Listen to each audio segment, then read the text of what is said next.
इस वीडियो में हम बात करेंगे एप्लीकेशन की। सिविल केसेस के अंदर एप्लीकेशन होती है अंडर ऑर्डर 7 रूल 11, जिसको 7/11 की एप्लीकेशन बोला जाता है आम तौर पर कचहरी में, कोर्ट में। जो प्रैक्टिकल हम भाषा यूज़ करते हैं, पूरा नहीं बोला जाता कि अंडर ऑर्डर 7 रूल 11 की जो एप्लीकेशन है सीपीसी की 7/11 की एप्लीकेशन बोला जाता है 7/11 की जो एप्लीकेशन है। तो अगर आप वकील हैं, नए वकील हैं या लॉ के स्टूडेंट हैं, तो सारी ज़िंदगी आपका जो पाला है इस एप्लीकेशन से पढ़ने ही वाला है। वो क्यों? क्योंकि ये लगभग हर दूसरे केस में लगती है सिविल केसेस के अंदर। तो आप प्लेंटिफ के वकील भी हो सकते हैं, डिफेंडेंट के वकील भी हो सकते हैं। प्लेंटिफ और डिफेंडेंट क्या होता है? प्लेंटिफ जिसने प्लेंट लगाई है, जिसने केस लगाया है, जिसने रिलीफ मांगा है कोर्ट से, उसको क्या बोला जाता है? प्लेंटिफ, क्योंकि उसकी प्लेंट है, उसने केस लगाया है। जिसके खिलाफ केस लगाया है उसको बोला जाता है डिफेंडेंट। तो इस 7 रूल 11 की जो एप्लीकेशन है ये लगाता कौन है? मैंने बहुत सारे नए एडवोकेट्स को देखा है, उनको ये नहीं पता होता है कि 7/11 की जो एप्लीकेशन है वो प्लेंटिफ लगाता है या डिफेंडेंट लगाता है। तो ये बात आपको मैं क्लियर कर दूं, ये जो एप्लीकेशन होती है ये होती है रिजेक्शन ऑफ प्लेंट। प्लेंट किसने लगाई? प्लेंटिफ ने। मतलब जिसने केस लगाया है उसके केस को रिजेक्ट करने के लिए ये एप्लीकेशन होती है। तो फिर जिसने लगाया है वो तो लगाएगा नहीं अपने केस को रिजेक्ट, वो तो खुद तो नहीं करवाएगा, तो मतलब प्लेंटिफ नहीं लगाएगा। हमेशा ये डिफेंडेंट लगाता है कि इस केस को जो प्लेंटिफ ने लगाया है उसको रिजेक्ट कर दिया जाए, उसको डिसमिस कर दिया जाए। उसमें ये कमी है। तो 7/11 की 7/11 की ये application under order 7 rule 11 CPC की जो एप्लीकेशन है ये हमेशा डिफेंडेंट के द्वारा लगती है। ये क्लियर कर लीजिए। अब उसके बाद जब आपने ये एप्लीकेशन लगा दी, ये लगाते क्यों हैं? कोई ना कोई जब आपको कोई कमी दिखती है, कई बार जो प्लेंटिफ है उसने कोर्ट फीस, जो स्टैम्प पेपर्स हैं वो प्रॉपर नहीं लगाए होते हैं, तो उस पर ही केस जो है वो रिजेक्ट हो सकता है, डिसमिस हो सकता है। या कोई और कमी है, हो सकता है उसने जिस कोर्ट में उसने ये केस लगाया है वहाँ पर उसकी ज्यूरिसडिक्शन ना हो। तो कोई ना कोई पॉइंट अगर आपको मिलता है तो आप 7/11 की 7/11 की एप्लीकेशन कोर्ट के अंदर लगा सकते हैं।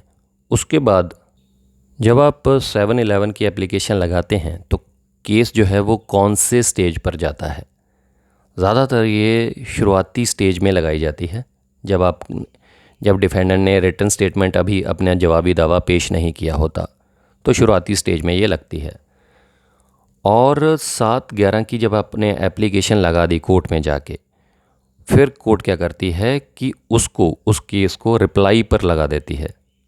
उस केस को क्या करती है? रिप्लाई पर, मतलब जवाब पर लगा देती है। किसके जवाब पर? प्लेंटिफ के, कि दूसरी पार्टी आपकी एप्लीकेशन का जवाब देगी। अब उसके बाद प्लेंटिफ जो है आपकी 7/11 की एप्लीकेशन का जो आपने लगाई थी उसका जवाब देती है। तो जब जवाब आ जाता है 1-2 तारीखों के बाद, तो उसके बाद केस कौन से स्टेज पर लगता है, ये मैं आपको स्टेजेस इसलिए बता रहा हूँ क्योंकि आपको क्लियर होना चाहिए कि कौन सी स्टेज कब लगती है। क्योंकि आप वकील हैं, आपको हर चीज़ क्लियर होनी चाहिए और सारी ज़िंदगी आपका यही काम होगा।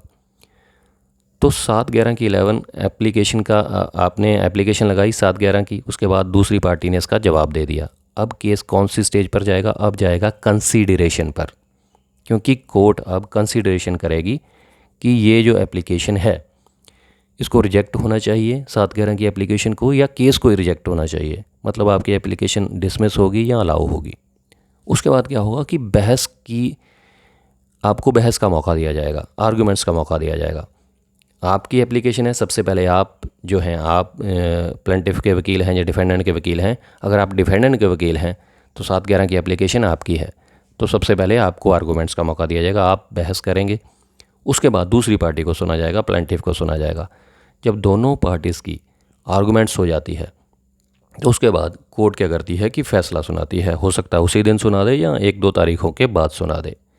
तो आपकी एप्लीकेशन अलाउ भी हो सकती है अगर कोर्ट को लगता है कि वाकई में आपने जो 7/11 की एप्लीकेशन लगाई है 7/11 की वो सही है, तो कोर्ट उसको कंसिडर करके आपकी एप्लीकेशन को अलाउ कर सकता है। अगर आपकी 7/11 की एप्लीकेशन अलाउ होगी तो उसका जो केस है प्लेंटिफ का ऑटोमेटिकली रिजेक्ट हो जाएगा, डिसमिस हो जाएगा, या आपकी एप्लीकेशन भी डिसमिस हो सकती है। उसके बाद फिर अगर मान के चलिए आपकी एप्लीकेशन डिसमिस हो गई तो केस कहाँ पर लगेगा? फिर आपको रिटर्न स्टेटमेंट देनी पड़ेगी, उसमें जवाबी दावा देना पड़ेगा अगर शुरुआती स्टेज में ही आपने 7-11 की एप्लीकेशन लगा दी है।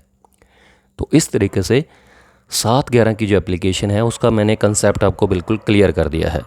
हो सकता है आपको कन्फ्यूजन हो, तो कुछ भी अगर कन्फ्यूजन है, आप कुछ पूछना चाहते हैं या किसी और एप्लीकेशन के बारे में भी पूछना चाहते हैं, तो आप मुझे कमेंट बॉक्स में कमेंट करके पूछ सकते हैं। ये वीडियो आपको कैसी लगी इसके बारे में ज़रूर बताइएगा, लाइक ज़रूर कीजिएगा, शेयर कर दीजिएगा, सब्सक्राइब भी कर लीजिएगा, लेकिन मुझे कमेंट करके ज़रूर बताइएगा कि ये वीडियो आपको कैसी लगी।